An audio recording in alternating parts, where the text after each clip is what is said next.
Good morning. Today we will discuss about the types of polymeric materials. What is the meaning of polymer and which is called as a non-metallic materials? This thing we discussed yesterday in previous lecture. Now today we will start with the types of polymeric materials. Polymeric materials classified into two types: thermoplastic and thermosetting polymers. Thermoplastic polymer आणि thermosetting polymer असे दोन पॉलिमरचे types आहेत. या types बद्दल जास्त discuss करण्याच्या आधी पहिल्यांदा आपण त्याचे कॅरेक्टरिस्टिक्स बद्दल बोलू की पॉलिमर्स जे आहेत त्याचे कॅरेक्टरिस्टिक्स काय आहेत, त्याचे गुणधर्म काय असतात, मेन पॉइंट्स काय आहेत ते आपण डिस्कस करू आणि नंतर मग वन बाय वन थर्मोप्लास्टिक आणि थर्मोसेटिंग प्लास्टिक्स डिस्कस करू. So now we start with the characteristics of polymers. पॉलिमरच्या कॅरेक्टर्स बद्दल आपण स्टार्ट करू.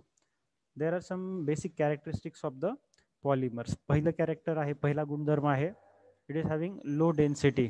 Okay, polymer having low density. त्याची डेन्सिटी कमी आहे, त्याची घनता कमी आहे, ॲक्च्युली त्याचं वजन कमी आहे, आपण असं म्हटलं तरी चालतं.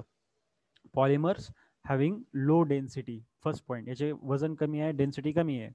Then next one, good corrosion resistance. Yes, it is also very important point. Polymers having good corrosion resistance. Corrosion resistance एकदम चांगला आहे, उत्तम आहे. Corrosion resistance is very good. Corrosion resistance एकदम चांगला आहे. म्हणजे याचा अर्थ असा आहे की हा गंजत नाही. म्हणजे पॉलिमर जे आपण डिस्कस केले, ज्यात की प्लास्टिक होता, सिरॅमिक्स होता, तर हे ते गंजत नाहीत. Then low coefficient of friction. Coefficient of friction हा कमी आहे. कोइफिशियंट ऑफ फ्रिक्शन हा कमी आहे. Then good mouldability. Good mouldability म्हणजे you can mold or you can convert this polymer into different shape whatever you want. ज्या शेपमध्ये तुम्हाला पहिला बनवायचंय, कन्वर्ट करायचंय, तुम्ही त्यामध्ये त्याला कन्वर्ट करू शकता very easily. Okay, so that's why this point is there good mouldability. Then next property is it can be produced with close dimensional tolerance. It can be produced with close dimensional tolerance. म्हणजे एकदम dimension tolerance कसं आहे, कमी आहे. म्हणजे कसं, suppose whatever the dimension you want to manufacture और you want to prepare, you can produce that. ज्या डायमेन्शनचा तुम्हाला एखादा पार्ट बनवायचा आहे त्या डायमेन्शनचा आपण याला पार्ट बनवू शकतो. म्हणजे समजा सपोज काही डायमेन्शन ठरले आपलं काहीतरी की अमुक अमुक एवढी एवढी साईज हवी आहे, तर तेवढी साईज आहे का, किंवा तेवढं बनवलं जातं का. तर एकदम समजा आपण ठरवलं किंवा 10 मिलीमीटर डायमीटरचा एखादा पार्ट बनवायचा आहे आणि या पॉलिमरचा वापर करून आपण 10 मिलीमीटर बरोबर तेवढीच साईज बनवली गेली, तर आपण म्हणतो yes, it is produced with close dimensional tolerance. Tolerance एकदम परफेक्ट आहे, जी साईज सांगितली त्या साईजचा हा बनला आहे. Then it can be produced transparent as well as in different colours. Polymers आपण वेगवेगळ्या कलरमध्ये कन्वर्ट करू शकतो, बनवू शकतोय.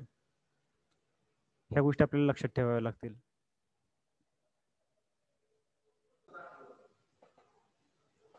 Sixth point is it can be produced or transparent as well as in different colors. म्हणजे याचा अर्थ असा घ्यायचा की याची अशी प्रॉपर्टी आहे की हे जे पॉलिमर्स आहेत हे कसे आहेत, हे ट्रान्सपरंट आहेत किंवा वेगवेगळ्या कलरमध्ये पण अवेलेबल आहेत. ट्रान्सपरंट म्हणजे पारदर्शी, एका साईडनं बघितलं तर दुसऱ्या साईडचं आपल्याला दिसतं, त्याला ट्रान्सपरंट म्हणतो आपण. आणि हे कसे आहेत, वेगवेगळ्या कलर्समध्ये पण अवेलेबल आहेत. Then next one, excellent surface finish. याचं सरफेस फिनिशिंग एकदम एक्सलंट आहे, चांगला आहे, उत्तम आहे. Excellent surface finish, surface finishing चांगली आहे, स्मूथ आहे. Then next one is economical. इकॉनॉमिकलचा अर्थ आहे की हा स्वस्त आहे, याला खर्च कमी येतो. Then next one, poor tensile strength. जी टेन्साईल स्ट्रेंथ कशी आहे, पुअर आहे, खराब आहे, ताकद तेवढी जास्त नाही आहे. Then next one, poor temperature resistance. Poor temperature resistance म्हणजे एका पर्टिक्युलर टेम्परेचर पर्यंतच तो टेम्परेचरला विरोध करतो, एका ठराविक लेवलपर्यंत टेम्परेचरला विरोध करतो, पण त्याच्यानंतर त्यापेक्षा जास्त जर टेम्परेचर दिलं गेलं तर हा पार्ट डॅमेज होतो. म्हणजे काय की एखादी ठराविक टेम्परेचर असेल 100 degree Celsius 200 degree Celsius, up to that particular temperature it will sustain, but beyond that it will get damaged. हा खराब होऊन जाईल, लगेच तुटून जाईल. तर ह्या सगळ्या मेन प्रॉपर्टीज आहेत या आपल्या पॉलिमर्सच्या. So keep this all points in your mind very clearly. This are the characteristics of polymers. त्यानंतर जसं की मग मी सांगितलं होतं की this polymeric materials are of two type, thermoplastic and thermosetting. त्यातले पॉलिमर आपण डिस्कस केले, त्याचे कॅरेक्टर्स बघितले. तर त्या टाईपबद्दल आपण डिस्कस करूया. थर्मोप्लास्टिक्स आणि दुसरा आहे तो म्हणजे thermosetting plastic. Thermoplastic, in the thermoplastic what we can say. थर्मोप्लास्टिकचं काय सांगणार आपण. आता थर्मोप्लास्टिक म्हणजे काय, त्याचे प्रॉपर्टीज काय, त्याचे ॲप्लिकेशन्स काय, हे सगळं आपण डिस्कस करू वन बाय वन. लक्ष द्या. नाव C thermoplastic materials. These thermoplastic materials are those which which soften on application of heat with or without. They require cooling to set them to shape. याचा अर्थ काय, थर्मोप्लास्टिक मटेरियल हे असे आहेत जे की आपण सॉफ्ट करू शकतो. कसे by application of heat with or without force. म्हणजे तुम्ही त्या मटेरियलला काय करताय, हीट करताय, आणि हीट केलं की काय होणार आहे, हीट केलं की लगे त्याचं तो सॉफ्ट होणार आहे. मग ते सॉफ्टनेस वाढवत असताना तुम्ही त्याच्यावरती प्रेशर अप्लाय करा किंवा न करा, फोर्स अप्लाय करा किंवा न करा, डझंट मॅटर. राईट. हा पहिला पॉईंट आपण बघितला. Thermoplastics are those which are softened on application of heat and with or without pressure. याचा अर्थ एवढंच लक्षात घ्या, एखादं थर्मोप्लास्टिक एखादं मटेरियल आहे आपल्याकडे, त्याला आपण गरम केलं की तो सॉफ्ट होतोय, आणि त्याला थंड केलं की त्याला एखादे पर्टिक्युलर शेप मिळतोय, त्याला आपण म्हटलो थर्मोप्लास्टिक. आणि जर समजा आपण त्याला गरम केलं आणि प्रेशर अप्लाय केलं तरी तेव्हा सुद्धा तो वेगवेगळ्या शेपमध्ये कन्वर्ट होतो. देन नेक्स्ट बघा, थर्मोप्लास्टिक्समध्ये काय, they can be heated and cooled any number of time, but they should not be heated above their decomposition temperature. म्हणजे याचा अर्थ समजून घ्या, काय म्हणण्याचं, they can be heated and cooled any number of time, म्हणजे कितीही वेळा तुम्ही त्याला गरम करू शकता, कितीही वेळा तुम्ही त्याला थंड करू शकता. Okay, that means you can heat it for N number of time, you can cool it for N number of time.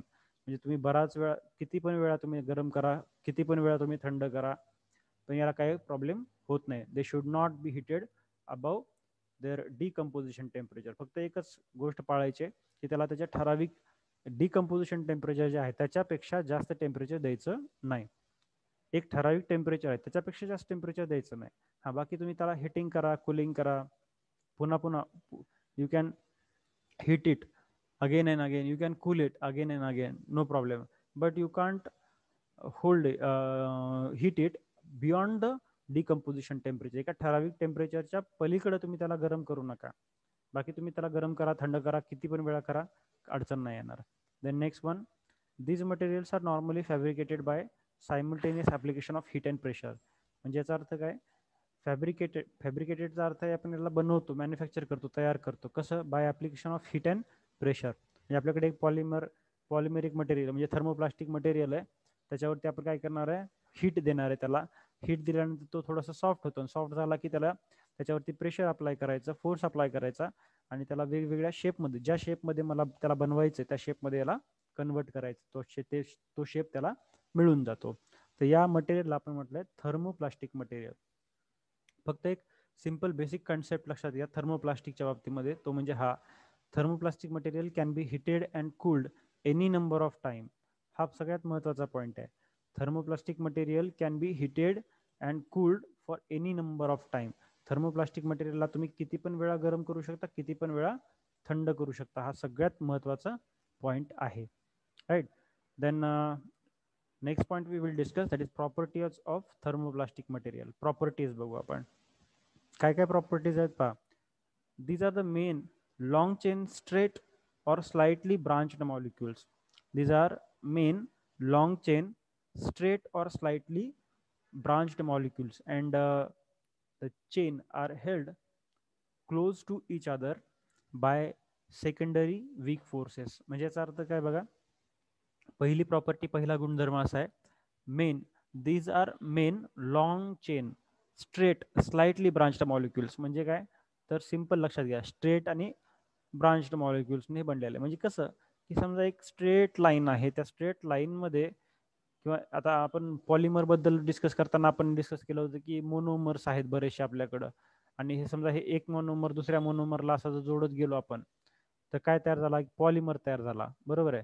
पण हे पॉलिमर कसे एक एकमेकाला जोडल्या गेल्यामुळं ह्याची एक स्ट्रेट लाईन तयार झाली, म्हणून या टाईपच्या पॉलिमरला आपण थर्मोप्लास्टिक पॉलिमर म्हणतो. म्हणून इथं नाव इथं म्हटलेलं बघा, they are main long chain straight or slightly branched molecule. Long chain straight, straight आहे ना, हे सरळ आहे, एकाच लाईन मध्ये सरळ आहे, म्हणून याला लॉंग चेन स्ट्रेट मॉलिक्यूल आपण म्हटलेलं आहे.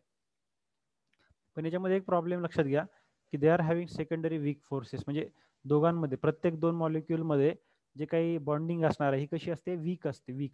कारण की एक मॉलिक्यूल दुसऱ्या मॉलिक्यूलला कनेक्ट केलेला आहे, त्याला अनेक मॉलिक्यूल जोडले गेलेले नाही आहेत. मेशिंग स्ट्रक्चर म्हणजे जाळ्यासारखं स्ट्रक्चर नाही आहे, एक स्ट्रेट लाईन स्ट्रक्चर आहे, म्हणून तो मोनोमर लगेच तुटू शकतो.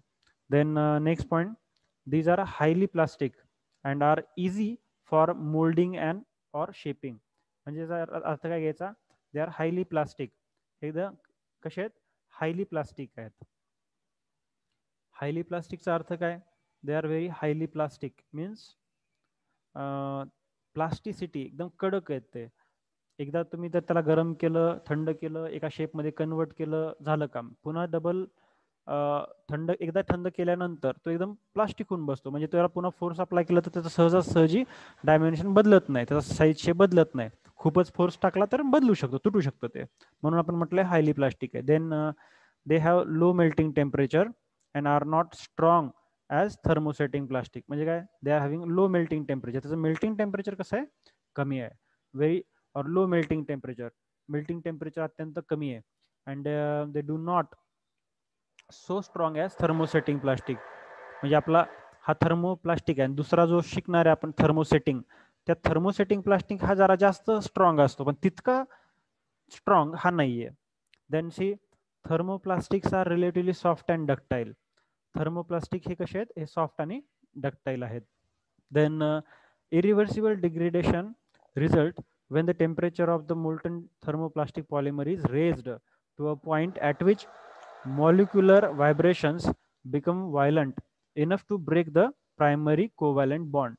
म्हणजे याचा अर्थ काय घ्यायचा आपल्याला इथं बघा, irreversible degradation result when temperature of molten thermoplastic polymer is raised. म्हणजे अर्थ असा घ्यायचा की ज्या वेळेस आपण याला एका ठराविक टेम्परेचरपेक्षा जास्त टेम्परेचर देतो तेव्हा त्याचं डिग्रेडेशन होतं, इरिव्हर्सिबल डिग्रेडेशन. म्हणजे रिव्हर्सिबलचा अर्थ सांगतो पहिले, मग इरिव्हर्सिबल सांगतो. रिव्हर्सिबल म्हणजे तुम्ही एखाद्या पार्टला गरम केलं, त्याला थंड केलं आणि त्या पार्टला काहीतरी शेप मिळतो, पण मला तो शेप आवडला नाही, मला तो शेप पुन्हा बदलायचा आहे. Again I will give the heat, मी पुन्हा त्याला गरम करणार, पुन्हा त्याला थंड करणार, राईट. वेगवेगळ्या शेपमध्ये मी त्याला कन्वर्ट करणार अशा पद्धतीनं. पण हे वारंवार पुन्हा पुन्हा पुन्हा पुन्हा गरम करणं, थंड करणं, वेगवेगळे शेप बनवणं, हे जे काम आहे हे वारंवार करतोय आपण, ह्याला रिव्हर्सिबल म्हणतो. रिव्हर्सिबल म्हणजे कसं? गरम केलं, त्याला पगळवलं, त्याला वेगळा शेप दिला, थंड केलं, पार्ट बनला, पण तो पार्ट नाही आवडला, पुन्हा त्याला गरम केलं, त्याला मेल्ट केलं, दुसरा शेप बनवला. हे या प्रोसेसमुळे काय झालं? हे रिव्हर्सिबल आहे, पुन्हा पुन्हा पुन्हा पुन्हा हे करता येतं आपल्याला. पण त्याला एक पर्टिक्युलर रेंज असते, एक लिमिट ठरलेलं असतं, त्याच्यापेक्षा जास्त वेळ किंवा जास्त टेम्परेचरला हे आपण करू शकत नाही. म्हणून त्याला म्हटलं आपण काय, जर जास्त टेम्परेचर आपण दिलं, खूपच जास्त टेम्परेचर दिलं तर इरिव्हर्सिबल डिग्रेडेशन होतं. इरिव्हर्सिबल म्हणजे पुन्हा वापस, म्हणजे त्याच्यावरती मेल्टिंग किंवा सॉफ्टनिंग, हिटिंग तुम्ही करू शकणार नाही, तो कम्प्लिटली म्हणजे खराब होऊन जातो, असं त्याचा अर्थ आहे. डिग्रेड होतो, डिग्रेड म्हणजे नाश होणे. Next point, since they can be repeatedly used they have resale value. हा सगळ्यात महत्वाचा पॉईंट आहे. थर्मोप्लास्टिक जे आहेत ना, हे रिपिटेटिव्हली आपण त्याला वापरू शकतो, म्हणजे पुन्हा पुन्हा वापरू शकतो, किंवा याला रिसेल व्हॅल्यू आहे असं पण आपण म्हणतोय. पुन्हा पुन्हा वापरू शकतो म्हणजे जसं की फॉर एक्झाम्पल आपल्या घरामध्ये असणारी जी एखादी प्लास्टिकची बकेट असेल, त्या बकेटला आपण दुकानामधून विकत आणतो, विकत आणल्यानंतर 4-6 महिने त्याला वापरतो, वापरल्यानंतर ते फुटते, फुटल्यानंतर आपण त्याला भंगारवाल्याला विकून टाकतो. मग भंगारवाल्याला विकल्यामुळे काय झालं? त्याला रिसेल व्हॅल्यू काहीतरी मिळते आपल्याला, काहीतरी काहीतरी 4-5 रुपये किलो किंवा 10 रुपये किलो ते वापस आपल्याकडनं घेतो. मग भंगारवाल्याने ते घेतल्यानंतर तो काय करतो? Again he will bring that particular plastic to sell it to the company. तो कंपनीवाल्याला तो विकतो आणि कंपनीवाल्याला विकल्यानंतर कंपनीवाला काय करतो, त्या पर्टिक्युलर प्लास्टिकला रियूज करतो. रियूज करतो म्हणजे त्याला वितळवतो आणि पुन्हा त्याच्यापासून आणखी एक नवीन प्लास्टिकची बकेट तो बनवतो. म्हणजे काय झालं, पुन्हा तो मार्केटमध्ये त्या वस्तूला आणतो. म्हणजे काय केलं त्यानं, रिपिटेटिव्हली यूज केला. रिपिटेटिव्ह म्हणजे पुन्हा पुन्हा त्याला वापरलं, राईट. आणि हे करत असताना त्याला रिसेल व्हॅल्यू पण मिळते. रिसेल म्हणजे पुन्हा पुन्हा त्याला काही ना काहीतरी अमाऊंट पैसा मिळत राहतो. Okay. Then next point is application. Application म्हणजे थर्मोप्लास्टिकला वापरायचं कुठं. You can use it in the PVC, that is polyvinyl chloride. Then you can manufacture polystyrene. हे कुठं वापरणार आपण, हे जनरली प्लास्टिक वॉल किंवा फ्लोअर बनवायला वापरलं जातं. PVCचं नाव ऐकलं असेल तुम्ही, पॉलिव्हिनिल क्लोराईड्स. PVC पाईप्स वगैरे बनवतो ना, तर या थर्मोप्लास्टिक मटेरियलचे ते बनवलेले असतात. देन पॉलिस्टिरीन्स. पॉलिस्टिरीन पण वापरतो आपण ॲज अ फ्लुरोसंट लाईट रिफ्लेक्टर म्हणून. हायवेला डिवायडरवरती काही असे छोटे छोटे रिफ्लेक्टर्स लावलेले असतात. म्हणजे समोरच्या येणाऱ्या गाडीची जी काही लाईट आहे त्या रिफ्लेक्टर्सवरती पडते आणि ती रिफ्लेक्टरवरती पडल्यामुळं समोरनं येणाऱ्या गाड्यांच्या ड्रायव्हरच्या डोळ्यामध्ये ती लाईट जाणार नाही आणि ॲक्सिडेंट होणार नाहीत. ह्याच्यासाठी हे रिफ्लेक्टर्स वापरलेले असतात. डिवायडरवरती कसं असतं, समजा असा डिवायडर आहे, समोरनं येणारी गाडी आहे, म्हणजे एक समोरनं गाडी येत असते, समजा इकडनं लेफ्टनं गाडी यायला लागली इकडनं आणि इकडनं पण गाडी यायला लागलेली आहे.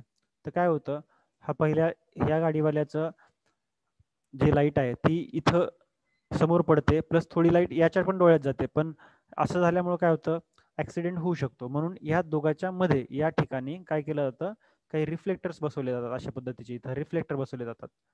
त्याला 3D डायमेन्शनमध्ये नाही काढता येत म्हणा इथे याला, पण इथं रिफ्लेक्टर बसवले जातात, जेणेकरून की काय होतं की ते लाईट त्या रिफ्लेक्टरवरती पडते आणि ड्रायव्हरच्या डोळ्यात पडत नाही. देन शेवटचा पॉईंट आहे, the polymethyl methyl acrylate are used in the plastic lenses. म्हणजे आपण जे बघतो डोळ्यामध्ये जे लेन्स आपण टाकतो, तर ते लेन्स कुठल्या मटेरियलची आहे, पॉलिमिथिल मिथिल ॲक्रिलेट नावाच्या मटेरियलची ती बनलेली असते, राईट. हे आपल्याला लक्षात ठेवायचं. हे सगळे त्याचे ॲप्लिकेशन झाले, हे लक्षात ठेवा. These are the very important things. ह्याच्यावरती आपल्याला बऱ्याच वेळा एक्झाममध्ये क्वेश्चन विचारले जातात, याला लक्षात ठेवा. पुढचा थर्मोप्लास्टिक, हे थर्मोप्लास्टिक नंतर थर्मोसेटिंग वगैरे आपण नेक्स्ट लेक्चरमध्ये बघूया.